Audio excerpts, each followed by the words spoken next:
how it changes the user experience on your site. And of course, before you can install it today, it's a very brief setup time. Import your stories, and you can launch or test it depending on the size of your store and what you want to do. Over the next few weeks, you don't have to roll it out today, but installing it today will get you on the next step to getting that done. All right. Speaking of it, I'm going to talk a little bit more about building that relationship, strengthening that relationship, and I think Jenny also talks a bit about the personal brand. That personal brand connection that makes. So with that visual that we were just seeing, and this tool, I think it's a perfect segue into your session. How's it going? Hey, Derek, how are you? I'm doing well. Great. Doing well. See you again. I'll let you introduce yourself and take it away. Awesome. Thank you. Well, hey, everyone. I'm Junte Delane. Let me go ahead and share my screen with you all. Just give me 1 second here while I do that. Awesome. So hopefully you guys are able to see my screen. Hey, you weren't supposed to see that. I should have cleaned that up earlier. But great. So you guys obviously are able to see it. Again, Derek, thank you for having me on. Really looking forward to presenting and having this talk with you guys today. I think it's going to be slightly different from some of the other sessions that you guys were used to and that you guys seen today. I really want to talk about, again, how to grow that e-commerce brand, but how to use social media in order to do that and all the different components that are needed, particularly in this time of crisis, right? So I know you guys may have some questions, so on and so forth. So hopefully I can answer some of those through this presentation.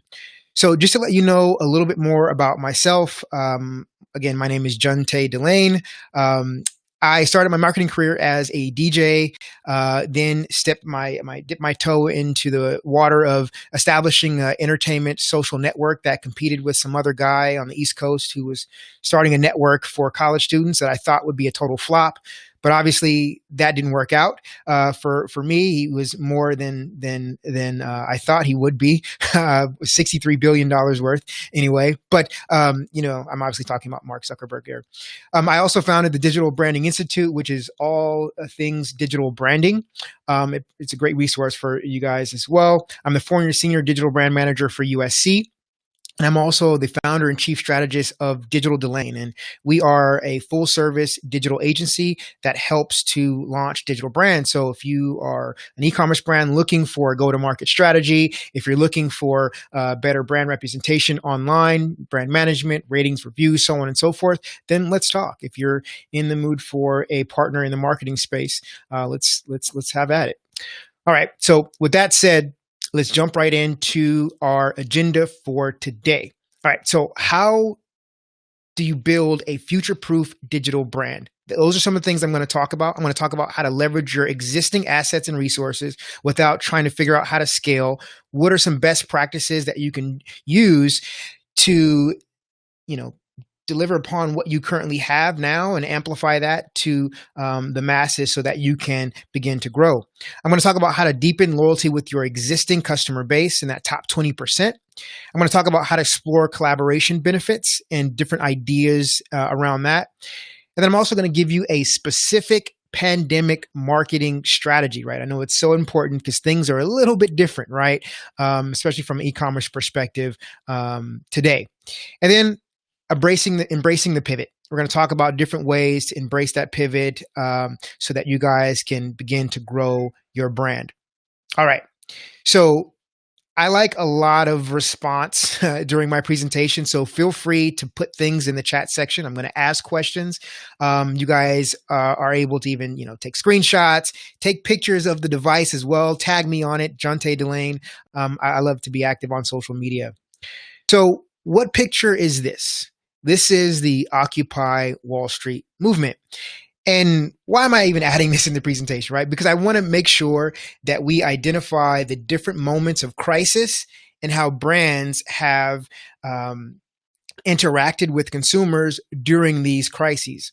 And so when it comes to the Occupy Wall Street movement, we all know this was back, in 2008, when Really, customers were fed up on the unethical and shady business practices for, the housing and financial industry and just anything corporate they were completely against. And this fundamentally changed the way in which brands were able to communicate. You started to see after this moment, brands being more transparent, right? Brands having more personality. You started to see there was no longer a commercial look in terms of the people that you would see on commercials. Um, so this is a moment where that communication completely changed from a brand to consumer perspective. And then you have this, the Me Too movement. This is really where brands were forced to be accountable with associating themselves, hiring people, sponsoring shows and people that are presumably doing deplorable acts, right? And ultimately, this really shed light on the true values of that organization, and consumers were spotlighting those values based upon who that brand was interacting with. And then, of course, we have the Black Lives Matter movement. And now brands are being forced to recognize that Black lives do matter and really take a stance on where they stand when it comes to the issues of systemic racism and so on and so forth, right? And all of this stuff is happening in the midst of the worst pandemic in our lifetime.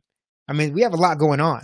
And brands ultimately are being affected, right? People are closing down their doors, all this stuff. I sound like I'm preaching to the choir right now because I know that you guys understand. But it's important to also know that this is more than just an economic transformation. It is an economic transformation more so than an economic crisis. And the reason why that is because on the tail end of this thing, there's going to be a difference in the way in which we all communicate with one another, as well as we all communicate with brands. Because now people are forced to focus on digital. And we've gotten an influx of clients based on this premise itself. They have no other way to communicate with their target audience besides the digital platform. And this also is a great opportunity for many e-commerce brands. So in order to really strive during this time, you want to make sure that you're as dynamic as the behavior of your consumers. And what does that mean? Well, it means that even though you may be an e-commerce brand, many of the functions and features are already developed in the back end, right? So that's locked in. You're sort of live and die by the features of your offering. But it's important to understand as consumers behavior starts to become more dynamic, you want to make sure that you are aligning or extracting the key features that are aligned with those consumer behaviors, and make sure you're framing that and packaging that during this time. So that's an important key when it comes to marketing your features for your offering.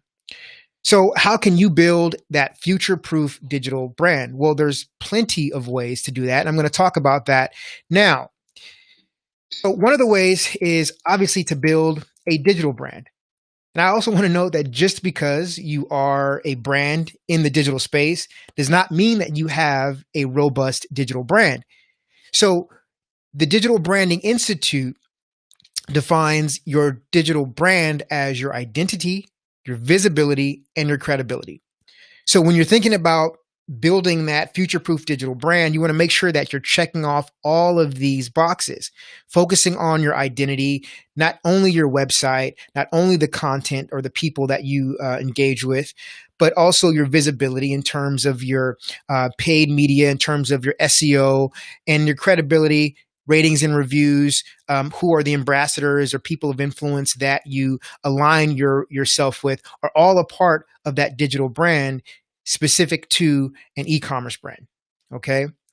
Now, when you consider your digital brand and when you consider who you should align yourself with, you want to make sure that you identify those individuals of influence that can help to promote your brand. And why am I saying influence instead of influencer marketing, right? I believe that influencer marketing is starting to plateau. very similar to how traditional advertising starts to plateau because people become numb to all of the advertising and marketing communications. So as an e-commerce brand, when you're trying to grow, you ultimately want to align yourself with those influential people. You may see, for example, you have like Neil Patel or Mari Smith, Jay Baer, things like that, and even Derek, as individuals that really can help to amplify the awareness of your e-commerce brand. And so making sure you identify not only people who are influencers that have a whole bunch of brand messages in their news feeds, and really their audience understands that this is a pay to play, especially with those notifications and announcements that are required by the FTC. So if you focus on having operating or building a relationship with that person of influence and having them become an ambassador, that is a great step to growing your digital brand, especially in this time of crisis, because naturally their network becomes your network. You're able to collaborate on different content types and sponsorships and so on and so forth. So you absolutely must have some type of influence marketing involved in your e-commerce brand communications. All right. So let me break this down a little bit further. And I know this is going to be a lot of information that I'm going to be saying today, but you obviously have a chance to review the recap and the replay for this presentation. If you guys have any questions, feel free to put that in the chat section. Tag me, ping me on social media if you guys have any additional questions as well. So one of the tenets that I talked about earlier was your digital identity. So when it comes to creating your digital identity, I highly recommend that you create more content. If you think you're already creating a lot of content now, you need to create more. Okay. That is very, very important because nowadays, especially during this pandemic, people are consuming more content than before. So one of the ways that you're able to create more content is not trying to start from scratch. You obviously want to repurpose that content. And oftentimes I think about repurposing as Thanksgiving dinner. You celebrate Thanksgiving. If you eat turkey, then you know what I'm talking about. It's coming up in a couple months, which is really, I don't know. I don't know how that's going to work during the pandemic. I don't know if people are having Thanksgiving via Zoom or what. I don't know. But bottom line here is you repurpose your content the same way that you would repurpose that turkey dinner, right? You create, turkey sandwiches, turkey casserole, soup, all that stuff, right? These are different ways that you're able to create. So if you were to have a main piece of content, then you obviously want to break off micro pieces of content and then use that as a way to help you create more content for your brand. And if you're anything like me, you know that if it's not on the calendar, it just won't happen, right? So you also want to make sure that you're not only creating content, but planning for when that content is going to be published, making sure that all of that is aligned with your social media amplification, is aligned with anything that your person of influence is doing, so on and so forth, because there always should be a strategy around what you are posting. So make sure it's included on that calendar. And of course, I always say that if you are thinking about creating one piece of content at a time, stop. Focus on batching your content because you would not bake one cookie at a time, right? You would focus on baking a bunch of cookies at one time. So you want to treat your content exactly like that. And this may seem like it's commonplace, but you'd be surprised how many clients I come across who do not have a systemized process for content creation. And the second tenet is visibility, your digital visibility. So right now, it is an absolute great time to do social media ads. Teresa just says, yeah, she's guilty of that. How do you utilize influencer marketing strategy when starting out with a low budget? So those are some questions that I certainly can get into. I would either get into it at the end or feel free to contact me on the website or through social media, and I can answer that question for you, Romy. But here's the thing. When it comes to digital visibility, we know that now is a great time to implement a paid social campaign. Why? Because it's a simple fact of supply and demand. Many brands have actually scaled back their ad spend, have canceled their ad spend altogether. So that leaves more inventory out there.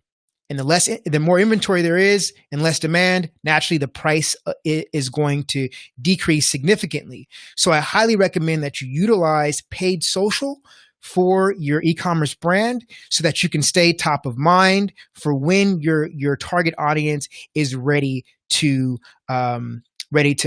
take you up on your offering. Okay. The other thing here is that based on this particular survey, we know that the display ads are being canceled or pushed back. Any of the paid social media and also digital video are being put on pause or canceled or pulled altogether based on this particular survey. And so what that means is that there's plenty of opportunity if you have the means to leverage this opportunity. And that means that you can focus on display, paid video, and digital video because that is wide open. Also, when you think about streaming services, smartphone use, overall content on the internet, these are opportunities for you to leverage. So that means if you have a YouTube channel, if you're doing any live streaming, or if you're just creating content overall on the internet, continue to do so because you're going to have more eyeballs based on the fact that more people are consuming content on their devices. Now, the third tenet is credibility. So when I talk about credibility, oftentimes it has to do with your brand voice in terms of, are you speaking to the pain points, to the challenges of your target audience? And how is that conveyed or presented, and specifically on social media? So before we get into a deep dive on that, I want to talk about the functions of what your brand voice is, because oftentimes a lot of people don't really know exactly what a brand voice is, right? It's very opaque and it's very ambiguous, right? When you talk about brand voice. So these things pretty much break it all down, right? Your character, your purpose, language, and your tone. The character is that human characteristics of your brand voice. The purpose is the ownable point of view of your brand voice. The language are the words, the phrases that you use to describe your offering. If you have, if you're a part of a group, that they'll call that group, whoever's following that group, a specific name. So that's a part of the language that's involved in your brand voice. Then the tone is, it's not what you say, but how you say it. It's the word, the rhythm, the cadence, so on and so forth, of actually how your text is presented on social media in particular. So those are the different components of your brand voice. Okay. Now, one key example that I really like is actually Wendy's. And if you're not familiar, Wendy's went on a roasting spree where they basically roasted everyone that interacted with their brand. No one was safe. Their competitors, anyone that commented, interacted, so on and so forth. And this created a lot of social engagements. And one thing to consider here is that when you're looking at trying to create more personality and so on in your brand voice, you may want to take a page from Wendy's. And in fact, Hamburger Helper did the same thing. They said, PSA, knowing how to mix Hamburger Helper doesn't make you wife material. They responded to this user and said, and this makes you husband material?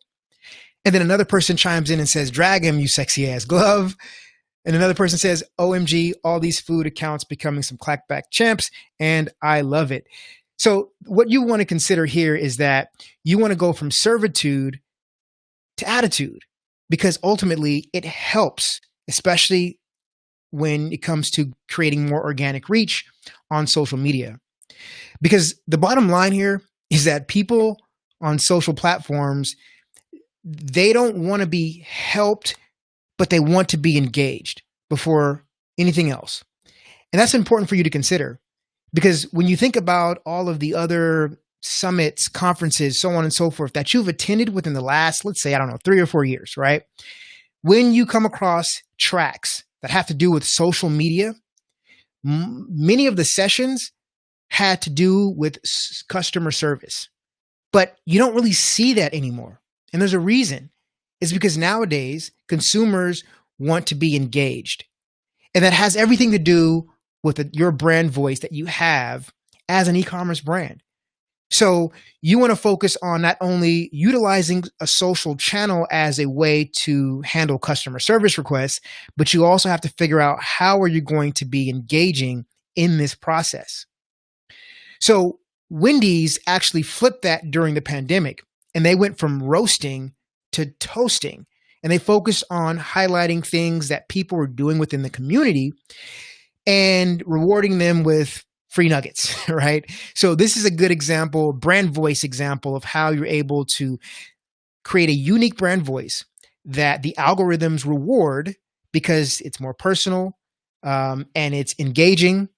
And then also revamping that by toasting instead of roasting during this pandemic. So it's still aligned with their brand voice, right? So those are some good cues to take in terms of building that brand voice. But ultimately, you want to be memorable, entertaining, and smart. Be memorable, entertaining, and smart. One of the ways that you're able to be smart is actually put this in the presentation because it's one of my favorite movies, and I really just think it's smart execution across the board, especially if you are a small e-commerce brand and you're looking to leverage some of the things that these larger brands may have. Now, if you're not familiar with Moneyball, it was originally a book starring Brad Pitt. So if you know Brad Pitt, you know most of his movies either range from good to great. I would argue that. And so, it's a pretty good movie, right? But more importantly, it was about a time when the Oakland A's baseball team utilized data in order to win when they just didn't have very many resources. Now, I'm a little biased because I'm a Bay Area native, grew up an Oakland A's fan, had the opportunity to be a bat boy for a day when I was in high school. I was probably like maybe, I don't know, 110 pounds soaking wet there. But it really allowed me to really understand the inner workings of the club, so on and so forth, right? I got that behind the scenes look, and I've been following them ever since. And so what's important to note here is that during this time, they focused on creating a strategy using data and the resources that they currently had. And that strategy allowed them to be first in the AL West. They got 20 wins in a row, and that was an actual record during that time. And if you're a historian, if you follow baseball back then, they obviously did not win the Super Bowl, but the Boston Red Sox actually took the same approach during that year, and they actually were able to win. So why am I even bringing this up, right? Not only is it one of my favorite movies, but it also is a good guide to focus on how you can leverage your internal resources to make sure that you look at the data and you'll be able to leverage that data based on your current competitors and even larger competitors, just like they did when the New York Yankees were, the predominant ball club, right? So it's important to think about these things because naturally, when it comes to building that brand around your e-commerce product, we all know that the elephant in the room is certainly Amazon. And so based on that, we have clients that come to us that had monthly revenues of $300,000 a month. Then they have their Amazon store suspended for whatever reason, and their revenue goes to zero, all because they have not established their own brand. And it's very, very important that you do that. You certainly can be on Amazon, but you also want to make sure that you own the data and that you own that brand from all the touch points that you have representation. Okay, so that's very, very important. So here are some 4 Moneyball style tips. And Derek, let me know how much time I currently have here. Okay, so here are quick. Got it. Okay, so I'm going to wrap it up. All right. I'm going to wrap it up with 4 quick Moneyball style tips. So one thing that you should consider is to develop that pandemic marketing strategy, understanding your current customers versus your potential customers. Who is your customer now? If there are any changes because of the pandemic, you obviously want to revamp that. where do they live? Not if they're in a house, condo, or apartment, but like where do they live online? Is it Facebook? Is it virtual events? So on and so forth. Talk to them where they actually are, and then rework your successful campaigns.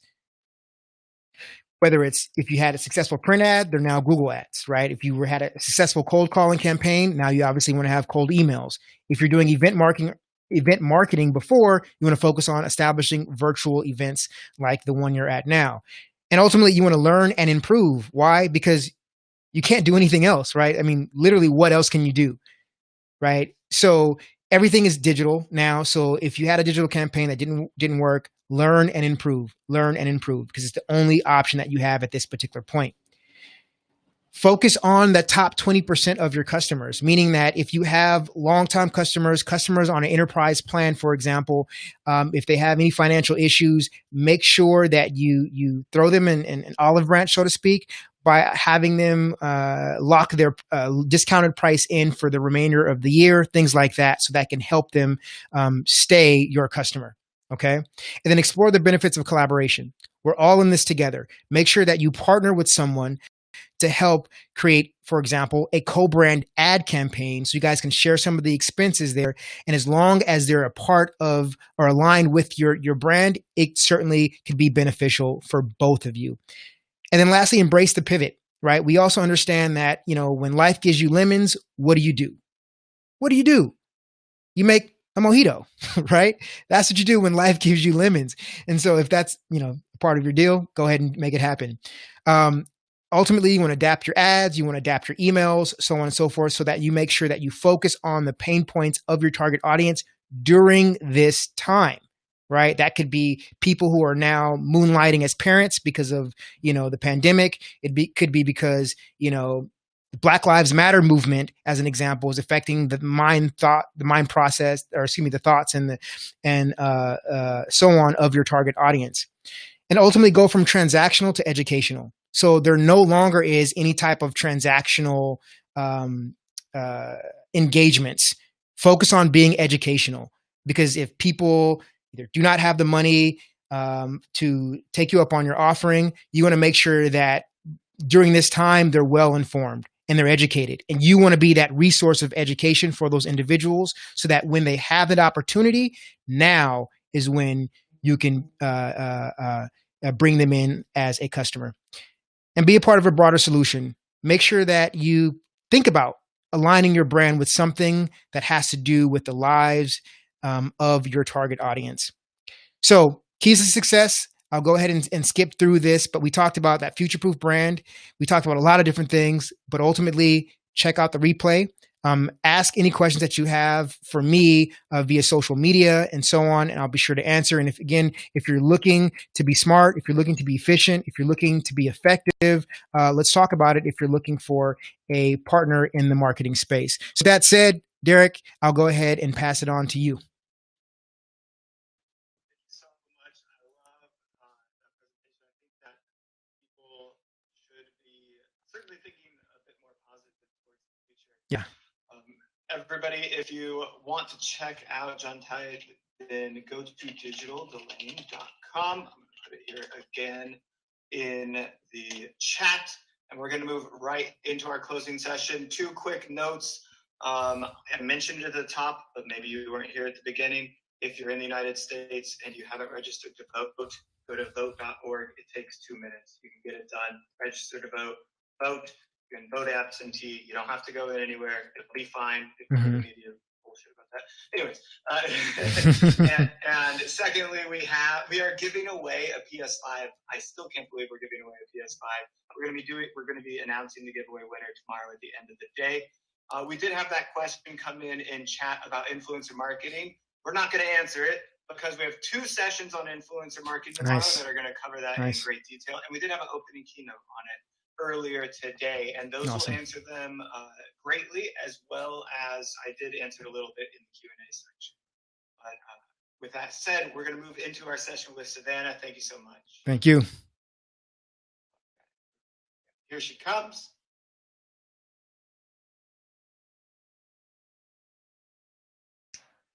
Hello. Savannah, how's it going? Good. How are you? Doing great. We mentioned cause marketing as conversion rate optimization strategy in our talk with John. You mentioned it a couple of times throughout some of the earlier sessions on influencer marketing, on brand